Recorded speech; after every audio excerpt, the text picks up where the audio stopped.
राजस्थान की राजनीति में शब्द सिर्फ भाषण नहीं रहे बल्कि चेतावनी बन चुके हैं। अब पूर्व मुख्यमंत्री वसुंधरा राजे ने कविता, संगठन और सत्ता तीनों को एक साथ जोड़ते हुए सिस्टम को सीधा संदेश दिया है।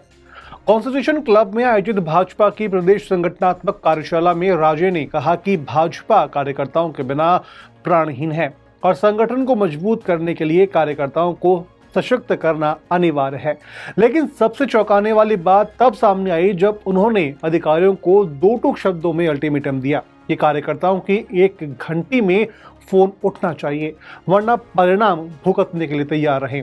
उन्होंने स्पष्ट किया कि गांव में बूथ अध्यक्ष, मंडल में अध्यक्ष और जिले में जिला अध्यक्ष पार्टी के एम्बेसडर हैं और जनता के काम उनके हस्ताक्षर होने चाहिए, क्योंकि कार्यकर्ता की आवाज ही पीएम और मुख्यमंत्री की आवाज है और उनकी उपेक्षा किसी भी सूरत में बर्दाश्त नहीं की जाएगी।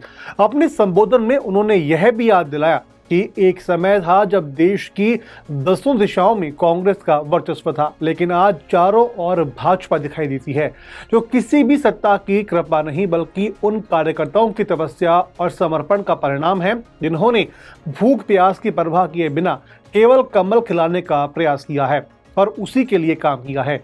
इसी भावनात्मक माहौल में राजे ने शेर पढ़ते हुए कहा, किसी रोते हुए चेहरे से आंसू पोंछो तो सही, किसी बेसहारा की लाठी बनो तो सही, किसी के जख्म पर मरहम लगा तो सही। जो महज कविता नहीं बल्कि कार्यकर्ता केंद्रित राजनीति का स्पष्ट संदेश है। कुल मिलाकर के यह बयान सिर्फ संगठन को जोश देने तक सीमित नहीं है बल्कि ब्यूरोक्रेसी और सत्ता के सिस्टम को यह याद दिलाने की कोशिश है कि राजनीति की असली ताकत फाइलों में नहीं बल्कि उस कार्यकर्ता में है जिसकी 1 घंटी अब अनसुनी नहीं रहनी चाहिए। ऐसी और भी खबरों के लिए आप बने रहिए पंजाब केसरी राजस्थान के साथ।